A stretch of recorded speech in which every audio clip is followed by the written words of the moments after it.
가격은 우리가 지불하는 거고 가치는 우리가 얻는 것이다. 워런 버핏의 말인데요. 이 지금 암호화폐 시장은 가격과 가치가 그 정반대로 움직이는 상당히 이상한 현상을 보여주고 있습니다. 토큰 값은 반토막 났죠. 근데 네트워크 사용료는 지금 폭등하고 있어요. 이 도대체 암호화폐 시장에 무슨 일이 벌어지고 있는 걸까요? 오늘 영상 통해서는 이 투기판이 끝나면서 진짜 배기들이 판을 뒤집는 앞으로 펼쳐지게 될 새로운 사이클의 실체를 파헤쳐 볼까 합니다. 특히나 현재 조용하게 승자가 되고 있는 리플 XRP의 숨겨진 비밀까지 지금 암호화폐 시장에서 상당히 중대한 변화의 조짐이 포착되고 있는 상황인데요. 이전 사이클들처럼 투기랑 광풍이 판치는 장이 아니라 진짜 가치를 가지고 있고 진짜 쓰임새를 가지고 있는 이런 토큰들이 앞으로 판을 가리게 되는 새로운 사이클이 다가올 거라는 신호들인데요. 이 가격 차트를 봤을 때 최근에 몇 달 동안 암호자산 시장은 싸늘해 보이죠. 수많은 토큰들이 30에서 50% 급락하면서 겨울을 연상케 했습니다. 근데 역설적으로 봤을 때 블록체인 네트워크 안에서는 이 뜨거운 움직임들이 감지되고 있는 상황인데 토큰 값은 하락하고 있는데 사람들이 내는 수수료는 오히려 상승하고 있는 건데요. 이게 과연 무엇을 의미하고 있을까요? 이 뉴스 헤드라인과 가격만 봤을 때 절망적이겠지만 정작 그 이면의 데이터는 다음은 다를 것이다 라고 말을 해주고 있는 상황입니다. 실제로 작년 하반기를 기준으로 봤을 때 이더리움, 솔라나 같은 주요 네트워크 상위 디앱들은 토큰 가격이 곤두박질 치는 와중에도 상당히 짭짤한 수수료 수익을 올렸습니다. 하락장일수록 진짜 배기가 드러난다는 말이 있는 것처럼 시장이 어려울 때 오히려 누가 쓸모있는 서비스인지 분간이 되기 시작을 하는 건데요. 헬비전의 제이미 쿠츠 애널리스트 측에서는 이런 현상들을 예의주시하고 있습니다. 최근에 몇 달 사이에 대부분 토큰 가격은 반도막이 났지만 정작 프로토콜 수수료 데이터는 다른 얘기를 해준다라고.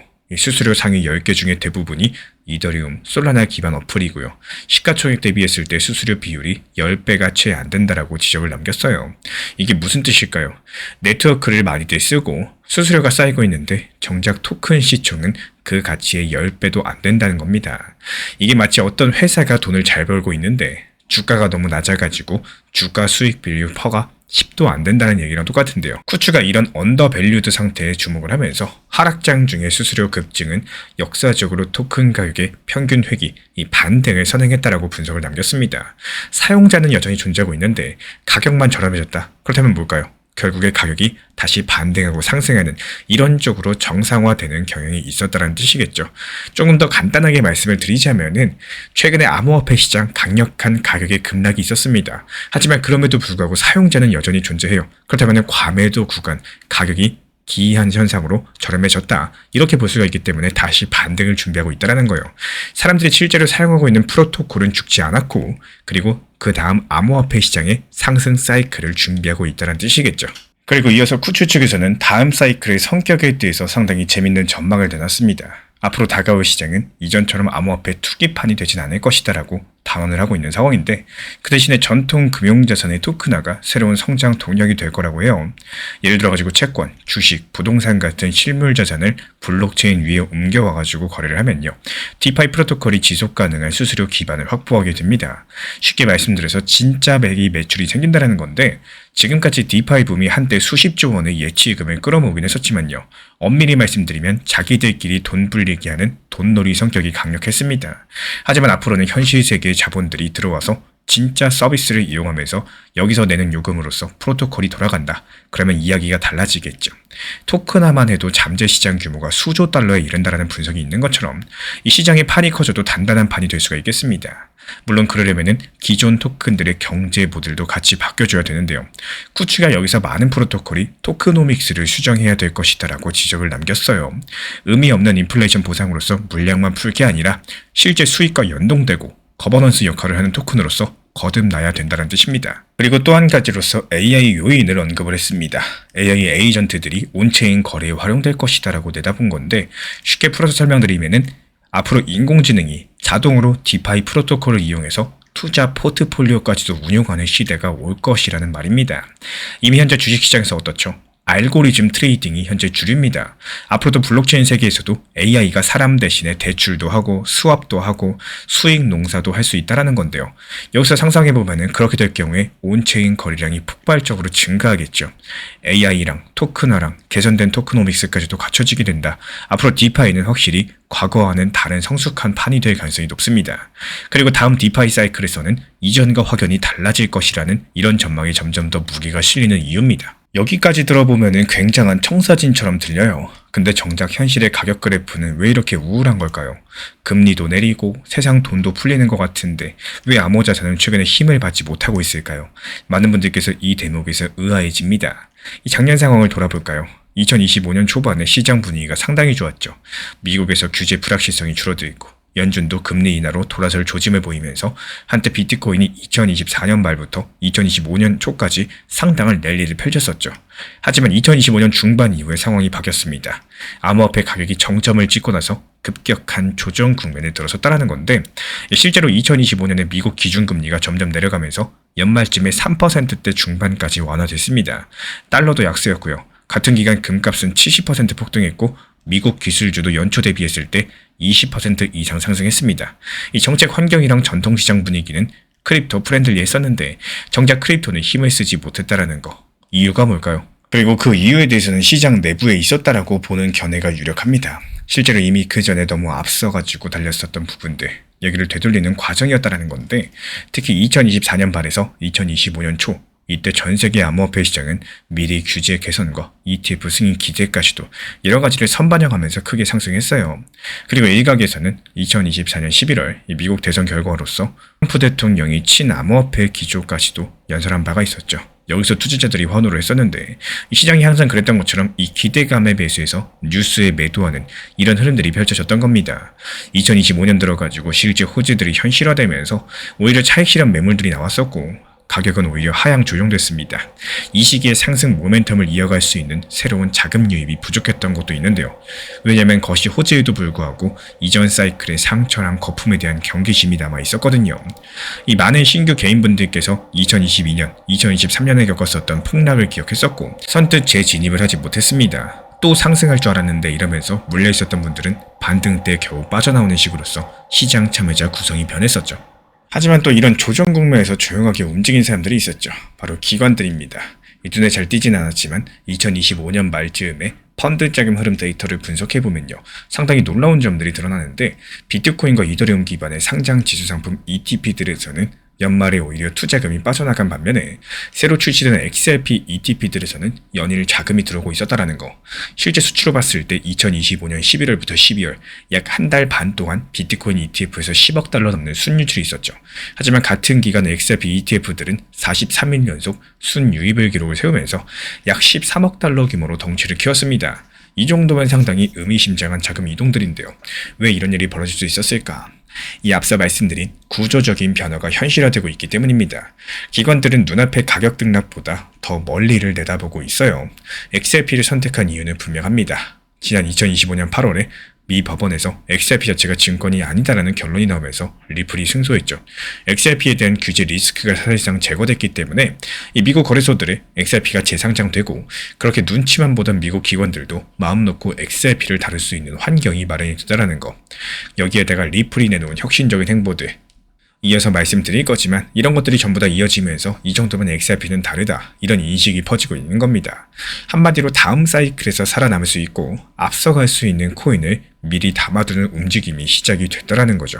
본격적으로 XRP를 말씀드려 보도록 할게요. 아마도 많은 분들께서 최근 뉴스를 보고 상당히 고무되셨을 텐데 이 가격까지도 작년에 크게 뛰었었죠. 지난 2024년 초 0.5달러 남을 수 있었던 XRP가 연말에 2달러 중반까지 상승을 했었고 근데 여기서 중요한 건 왜 상승했는지입니다. 단순하게 법원 판결 하나 때문에 그렇게 폭등한 건 아니었죠. 이 겉으로는 소송 승소라는 헤드라인이 있었지만요. 그 뒤에서는 더욱더 큰 흐름이 있었다라는 리플 랩스랑 XRP 생태계가 그동안 물밑에서 차근차근 준비해왔던 판들이 마침내 수면 위로 드러난 순간입니다. 과거에 리플 레저에서는 달러를 주고받으려면 외부 달러 스테이블코인, 테더나 USD 서클 같은 것들을 들여와야 됐었는데 이제는 리플 표준의 달러 토큰이 자체 공급이 돼요. 은행들도 신뢰할 수 있는 품질들이 갖춰지고 있는 상황이고요. 여기서 RLUSD까지 깔리면서 XRP가 원래 잘해오던 초저비용, 초고속 국제 송금 이런 기능들과 결합해가지고 엄청난 시너지를 내기 시작을 했습니다. 게다가 오디오의 서비스까지도 들어보셨을 텐데 리플의 XRP 기반 해외 송금 서비스인데요. 이게 RLUSD 등장 이후로는 사실상 달러, XRP 현지 통화, 즉각적인 환전 통로가 시작이 됐습니다. 전 세계 수백 개 금융기관이 리플넷에 이미 연결이 되어 있다 보니까 RLUSD 유통망도 순식간에 글로벌로 퍼졌고요. 이렇게 실물 달러랑 연결되면서 XRP의 실제 사용성이 폭발적으로 증가했다라는 거예요. 그리고 한 가지 더 주목하셔야 되는 거는 토큰화입니다. 앞서 디파이판 이야기를 말씀드릴 때도 토큰화가 핵심이라고 말씀드렸죠. 리플이 이 부분에서 상당히 빠르게 움직였는데 이 리플 레저 같은 경우는 비교적 초경량, 저비용 블록체인이라서 예전부터 종이 증서 대신에 발행하는 IOU 토큰들이 돌아다녔었고, 근데 2025년 들어가지고 규모 있는 실물 자산 토큰들이 리플 레저의 속속들이 발행이 됐습니다. 부동산 지분 토큰, 금 연동 토큰, 심지어 미국 정부 채권을 토큰화한 이런 시큐리티까지도 여러 가지 다양한 RWA 토큰들이 선보였었고요. 이 리플 레저 기반의 덱스랑 디파이 프로젝트들도 이런 것들을 지원하기 시작을 했습니다. 실제로 통계를 살펴보면은 지난 2024년 말 리플 레저상에 2,500만 달러치밖에 안 되는 토큰화 자산 규모가, 그리고 2025년 말, 이 작년 말 경우에는 5억 7천만 달러를 넘기면서 22배 이상 상승을 한 겁니다. 물론 절대 금액은 이더리움 같은 메인 체인에 비하면은 작겠지만요. 증가율로 보면은 업계 최고 수준의 성장을 하고 있었다라는 거. 이게 바로 XRP가 단순 결제 코인을 넘어서 실물 자산을 품는 플랫폼으로 거듭나고 있다라는 뜻이겠죠. 기관형 디파이 전략을 공식화하면서 이 기존 디파이가 무허가로서 누구나 지갑만 있으면 참여하는 장터였었다면은 리플이 그리고 있는 디파이는 규제를 준수하는 기관들이 안심하고 들어올 수 있는 울타리가 있습니다. KYC 신원 확인을 거친 참여자들만 이용이 가능하게 하거나 자산에 문제가 생겼을 때 동결이나 취소가 가능하게 하는 여러 가지 기존 금융권 관점에서 봤을 때 필요할 만한 통제 장치들을 마련하는 건데요. 그리고 스테이블코인 결제, 토큰 담보대출, 덱스 같은 것들을 한 묶음으로 연결해가지고 마치 전통 금융시장처럼 굴러가는 블록체인 금융시장을 리플 레저 위에 구현하려고 하는 겁니다. 이 로드맵의 일부는 이미 실행이 되고 있고요. 앞서 말씀드린 RLUSD 스테이블코인, 리플 레저 내장, 덱스의 고도화, 그리고 가까운 시일 안에 선보일 온체인 대출 프로토콜 같은 것들이 그 퍼즐 조각들이에요. 결국에 XRP는 이전 사이클에서 많이 봤던 그런 알트들과 근본부터 다른 길을 가고 있다라고 말씀을 드리는 거고, 단순하게 제도권에 잘 보이려는 쇼잉이 아니라 실제로 은행, 기업, 중앙은행까지도 XRP 인프라를 활용해 보려는 움직임들을 보여주고 있기 때문에 국제은행 간의 통신협회 스위프트가 새롭게 도입한 ISO 2002 표준은요, 은행 간의 데이터 호환성을 높이는 건데 여기서 리플 레저가 이 표준 메시지 형식을 지원하기 시작을 했죠. 그러면서 전통 금융망이랑 블록체인 간의 연결 고리까지도 강화되고 있습니다. 그리고 팔라우나 부탄 같은 나라에서는 리플 레저로 CBDC 파일럿까지도 진행을 해봤고요. 전 세계 각지에서 XRP를 매개체로 한 실험과 도입이 확산되고 있다는 건데, 이런 배경에서 투기적 이슈로만 움직이던 XRP 가격이 근본적으로 재평가를 받는 것은 어찌 보면 당연하겠죠. 여기서 XRP 투자자분들께서 오랫동안 기다려왔던 실제 사용 사례들이 이제는 하나 두 개씩 눈앞에 펼쳐지고 있는 상황입니다. 그래서 현재 시장에서도 화답을 한 겁니다. XRP는 다를 수 있다라고요. 이쯤에서 우리 구독자분들도 느끼셨을 텐데 결국 이번 사이클의 핵심은 투기가 아니라 실물이라는 점입니다. 이 처음에 던졌던 질문에 대한 정답이기도 한데요. 왜 디파이는 부활할 거라고 하고 XRP는 조용하게 강세를 보여주고 있는가? 겉보기에 관련 없어 보였던 이 둘이 사실은 같은 흐름의 일부였다라는 거. 다음 사이클은 어떻게 돌아갈지 서서히 퍼즐이 맞춰지고 있는 순간입니다. 여기서 이렇게 새로운 국면이 예상대로 전개된다면 그 파급 효과는 과연 어디까지 미칠 수 있을까요? 먼저 투자 판도가 확 바뀔 수 있다는 거. 그동안 시장을 주도했던 밈코인, 테마주 같은 것들은 설 자리를 잃어버리고 진짜 실적과 성과를 내는 프로젝트들만 살아남는 환경이 펼쳐질 수가 있겠습니다. 알트코인 무덤이라는 말이 나올 정도로 수많은 프로젝트들이 사라졌고요. 그리고 소수의 생존자가 남을 수도 있는 건데 반대로 살아남은 강자들은 전보다 훨씬 더 큰 가치 평가를 받을 수가 있겠죠. 왜냐하면 진짜 돈이 들어오기 때문입니다. 여기서 말씀드린 진짜 돈 같은 경우는 이 전통 금융의 거대 자본을 뜻하고 있는데요. 이미 조짐이 보여지고 있죠. 전 세계 최대 자산운용사 블랙록 측에서 최근에 220억 달러 규모의 국제 펀드 토큰화하면서 디파이 플랫폼에 상장시키는 실험을 시작을 했고, 이런 식으로 기관 자금이 온체인 시장에 직접 들어오는 시대가 열려주고 있습니다. 이게 규모 면에서 봤을 때 이전 사이클에서 개인들이 만들었었던 디파이 붐과는 차원 자체가 다른 유동성이 공급될 수 있다는 뜻인데요. 그리고 이어서 은행을 포함한 기존 금융사들의 대응까지도 들어볼 수 있습니다. 이 디파이 부활이 그냥 코인 가격만 올라가고 끝나는 이벤트가 아니라요. 금융 서비스의 판도를 바꿀 수 있는 가능성이 있다는 게 상당히 중요해요. 예금, 대출, 송금, 투자까지도 이 전통 금융의 핵심 기능들을 만약에 블록체인 프로토콜이 더 저렴하고 빠르게 제공이 가능하다면 어떻게 될까요? 기존 금융회사들은 자칫하면 수수료 수익원을 잃어버릴 거고 경쟁에서도 밀려버리게 될 겁니다. 그러니까 블록체인 기술을 적극적으로 도입하거나 관련된 기업과 협력에 나설 수밖에 없는 거고, 이게 결국에 소비자 입장에서는 금융 서비스의 비용은 낮아질 거고요. 효율은 올라가는 이런 긍정적인 변화가 가능하다라는 거. 다만 기존의 금융업계 입장에서는 혁신을 받아들이지 않는다면 도태될 수 있는 압력으로 작용을 하겠죠. 이어서 정책과 규제 측면에서 봤을 때는 탈중앙금융과 전통금융의 경계가 허물어진다. 그러면 각 국가의 정부랑 규제당국도 법과 제도를 손볼 필요성이 커집니다. 실제로 유럽연합 측에서 미카 법안을 통해서 암호자산을 제도권으로 끌어안는 작업을 2025년에 마무리했었고, 미국도 2026년 초에 은행의 디지털 자산 취급을 명확히 하는 이런 법안들을 논의 중에 있습니다. 규제가 명확해지면 오히려 큰 손자본이 맘 놓고 들어올 수 있는 길이 열리기 때문에 이런 움직임들이 시장에 장기적으로 호재라는 거예요. 그리고 각국의 중앙은행들은 민간 영역이 빠르게 디지털화되는 걸 보면서 CBDC 개발에 더 속도를 낼 가능성이 높다는 거. 실제로 이미 몇몇 나라는 시범 사업까지도 시작했죠. 또 한편으로는 국제 협력과 기준 마련도 본격화될 전망입니다. 자금 세탁 방지라거나 투자자 보호 같은 문제를 어떻게 해결하면서 혁신을 살릴 건지 국제 공조가 중요해지는 단계로 접어듭니다. 이렇게 디파이의 부활은 그냥 코인 몇 개 가격 올라가지고 끝날 일이 아니라는 거예요. 거대한 자본 이동과 금융지형 변화를 수반하기 때문에, 그래서 저는 이런 사안들을 바라볼 때 감정적인 희망이나 막연한 두려움을 경계하셔야 된다, 이렇게 말씀을 드리고 싶어요. 대신에 구조를 이해하고 또 근거를 추적하는 이성적인 접근이 필요하다라고 말씀을 드리고 싶습니다. 결국에 제가 말씀드리고 싶은 내용은요, 이 어려운 시장이다라고 할수록 내가 매수한 가격에 집착하시기보다는 지금 이 자리에서 어떻게 대응할지에 대해서 집중을 하셔야지 살아남으실 수가 있다라는 말씀을 드리고 싶습니다. 이 시장이 어렵다 느껴지실 거고, 또 사실 지금은 누구에게나 쉽지 않은 투자 구간입니다. 말 그대로 누군가는 물타기를 하고 싶어도 현금이 없고요. 누군가는 신규 매수를 해도 될지 몰라서 계속 망설이실 거고, 또 차트는 하루에도 몇 번씩 오르락 내리락 하다 보니까 계좌보다는 사람 마음들이 더 흔들리는 이런 상황들이 반복되고 있는 모습입니다.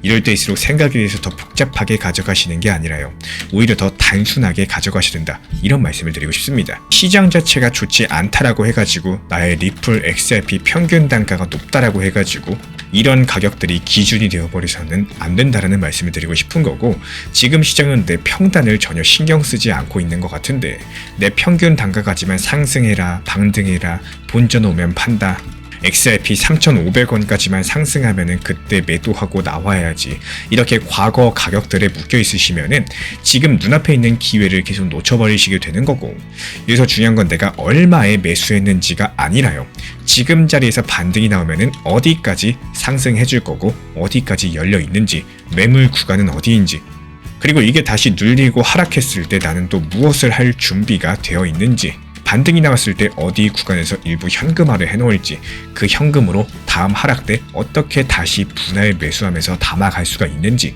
이런 현실적인 대응 계획들이 더 중요하다라는 말씀을 드리고 싶어요. 예를 들어서 리플 XRP 내가 3,500원에 매수했다라고 쳐봅시다. 이 3,500원 올 때까지 무조건 버틴다, 나는 갑자기 장기 투자야, 그동안 고생했으니까 더 위까지 기다린다, 뭐 여러 가지 생각들이 나올 거예요. 이렇게 생각을 해버리시면은 그 전에 나오는 수많은 반등들, 수많은 단기 수익을 볼 수 있는 기회들을 스스로 포기하는 셈이 된다라는 겁니다. 이 시장은 늘 계단식으로 움직이고 있는데, 본전이라는 한 점만 바라보고 있으면은 그 계단을 한 개도 활용하지 못한다라는 말씀을 드려요. 결국에 투자라는 게 기다림이 맞겠지만요, 그 기다림은 아무것도 안 하는 기다림이 아니라 준비가 된 기다림이셔야 된다라는 말씀을 드리는 겁니다.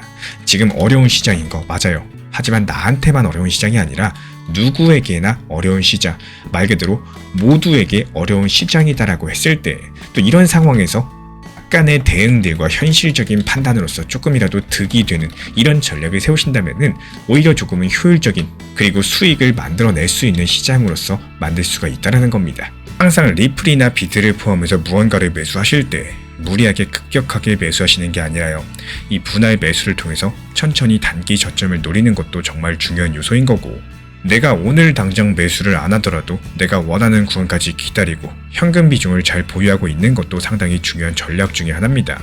정말 당연히 잘 파는 것도 중요하겠지만 잘 사는 것도 정말 중요하기 때문에 제가 안내드리는 현재 옆에 보이시는 리플 정보방에서도 이 리플 XRP에 대한 중요 시기가 오면은 이 구간까지 내려올 수 있을까 이런 생각이 들어도 단기 저점에 대해서 여유롭게 안내드리고 있는 이유이기도 합니다. 그래서 결국에는 현금 비중 자체가 전략이 될 수 있다는 거, 그리고 분할 매도 자체가 또 다른 전략이라는 거, 이 다음 기회를 만들기 위한 숨고르기 자체도 전략이 될 수가 있습니다. 결국에 시장을 이기는 게 아니라 시장에 휘둘리지 않는 사람이 되는 것들이 핵심인 거고, 이런 시장에서 내가 살아남을 수 있는 거는 평균 단가에 집착한 사람들이 아니라요, 지금 할 수 있는 대응을 차분하게 해낸 사람들, 그런 사람들이 결국에 수익 보는 성공 투자가 되실 겁니다. 리플 XRP 투자에 있어서 이제는 투트랙 전략이 반드시 필요해지고 있습니다. 무턱대고 몰빵하거나 반대로 또 손 놓고 기다리는 시대는 끝났어요. 첫 번째 트랙은 매달 분할 매수하시면서 시장이 빠지든 말든 일정 비중으로서 리플을 꾸준히 모아 나가시는 겁니다. 이거는 시간과 리스크를 분산할 수 있는 가장 효율적인 전략인 거고, 그리고 두 번째 트랙은 남은 현금 비중으로 알트코인 단타로서 굴려 나갑니다. 수익이 나면은 그거를 다시 리플에 재투자하시면 되는 거고, 이게 바로 수익을 만드는 순환 매수 전략이 되실 거예요. 그런데 여기서 중요한 거는 단타 하실 때 조심하셔야 되는 거예요. 단타 매매 중독되면 끝장입니다. 이 매매 중독을 절대 조심하셔야 되는 거고, 예를 들어 가지고 시장이 과열인데도 지금 아니면 기회가 없다, 이런 조급한 생각에 RSI 지표가 이미 고점인데도 불안해서 또 들어가고 결국에 수익은커녕 손실만 쌓이게 되실 겁니다. 그래서 저희 채널 차원에서는 한 가지 원칙이 있습니다. 확률이 높은 날만 진입을 하세요. 그리고 시장 전체가 과매도 구간일 때, 비트코인 기준 RSI가 바닥을 찍을 때, 그때 알트코인 중에서 최근 거래량이 급등한 종목이 과매도의 경우 MACD, 볼린저 밴드, 이동평균선과 일목균형표 참고해서 신중하게 매수 진입 타점 들어갑니다. 그리고 그 외에는 아예 매매를 쉬는 날도 반드시 있어야지 진짜 단타인 거고, 그렇다면 이걸 어떻게 구별할 수 있는지 궁금하실 거예요. 여기서 챗 GPT가 등장을 합니다. 저희는 챗 GPT를 단순한 도구로 쓰지 않습니다. GPT한테 오늘 확률 높은 진입 타이밍이냐 이렇게 물어볼 수 있게 맞춤 프롬프트를 사용을 하는데요. 그리고 그 결과에 저의 실전 매매 노하우 30%를 덧붙여가지고 GPT 시그널을 보완합니다. 어떻게 하는지 궁금하신 분들 GPT 검색력과 활용 전략을 이용해가지고 이 두 가지를 한 방에 알려드리고 있습니다. 현재 보이시는 번호로서 리플 단타라고 문자 남겨주세요. 지금 이 영상 보신 분들에게만 오픈합니다. 그냥 GPT 쓰는 법이 아니라 투자로 연결되는 GPT 사용법 지금 바로 알려드리도록 하겠습니다. 제가 안내해드리고 있는 코인 신사 채널 멤버십 전용방에 대해서 짧게 설명드려 보도록 하겠습니다. 리플, 암호화폐 시장에 대한 중요한 이슈, 그리고 브리핑이나 시장의 흐름에 대한 전문적인 분석 내용 설명과 함께 차트상의 기술적 분석, 온체인 지표와 투자 심리에 대한 내용들을 같이 안내 도움드리고 있고, 가장 중요한 투자 심리를 컨트롤하기 위해서 포트폴리오의 구성에 대한 노하우, 투자 심리 컨트롤에 대한 내용도 같이 안내드리고 있습니다. 코인 신사 스터디 멤버십 가입하신 분들께서는 아래 번호 혹은 신청 링크 통해서 남겨주시면 제가 연락드리고 있고, 안내 설명과 함께 신사 채널 리플 전용 멤버십방에도 입장 안내 설명드리고 있습니다.